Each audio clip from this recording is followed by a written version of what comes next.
ఐటీలో ఎంట్రీ కావాలా? Training software engineer గా అజా కోడింగ్ ట్యూటర్ లో 2 వీక్స్ ట్రయల్ పీరియడ్ లో వెంటనే చేరండి. నంద్యాల జిల్లా బనగానపల్లి మండలంలో యాగంటి పుణ్యక్షేత్రం ఉంది.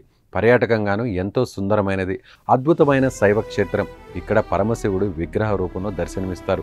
బ్రహ్మం గారు తన కాలజ్ఞానంలో కలియుగ అంతంలో ఆలయం ముందున్న నందీశ్వరుడు కాలు దువ్వి రంకె వేస్తాడని, అది భూమండలం దద్దరిల్లేలా ఆ రంకె ఉంటుందని తెలిపారు. యాగంటి పరమశివుణ్ణి ఉమామహేశ్వర స్వామిగా భక్తులు కొలుస్తారు. 2 తెలుగు రాష్ట్రాల్లో ప్రజలు యాగంటి పుణ్యక్షేత్రానికి తరలి వెళ్తుంటారు. అయితే రాయలసీమకు చెందిన ప్రజలు తరచూ వెళ్లి ఆ ఉమామహేశ్వర స్వామిని దర్శిస్తారు.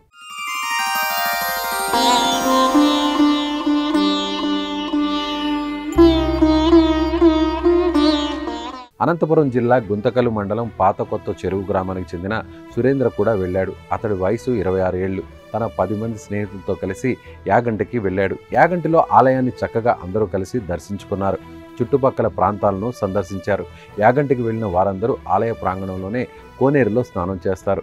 యాగంటి దర్శన అనంతరం పెద్ద కోనేరులో తన స్నేహితులతో కలిసి ఈత కొడుతూ సరదాగా గడిపాడు. అంతటితో అయిపోతే బాగానే ఉండేది. కానీ నీటిలో ఈత కొడుతూ వారిలో ఉత్సాహం పెరిగింది. కోనేటిలో మునిగే పందెం వేసుకున్నారు. ఆ పందెం ఏంటంటే ఎవరు ఎక్కువసేపు నీటిలో ఉంటారో వాళ్ళు గెలిచినట్లు అన్నమాట.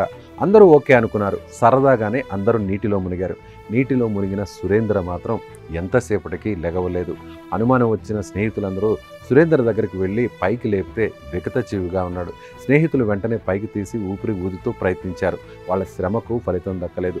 హాస్పిటల్కు తీసుకువెళ్తే సురేంద్ర చనిపోయాడని చెప్పారు. గుడికి వెళ్ళొస్తానని చెప్పి ఇంటికి శవమై వచ్చిన సురేంద్రను చూసిన కుటుంబ సభ్యులు కన్నీరు మున్నీరుగా విలపిస్తున్నారు.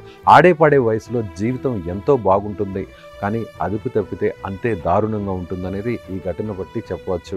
చెట్టంతా ఎదిగిన కొడుకును కట్టెలా మారితే ఏ తల్లిదండ్రులైనా జీర్ణించుకోగలరు. ఇలాంటి ఘటనలు చూసైనా యువతరం పందాలు కాసేటప్పుడు తగిన జాగ్రత్తలు తీసుకోవాలని ఆకాంక్షిద్దాం.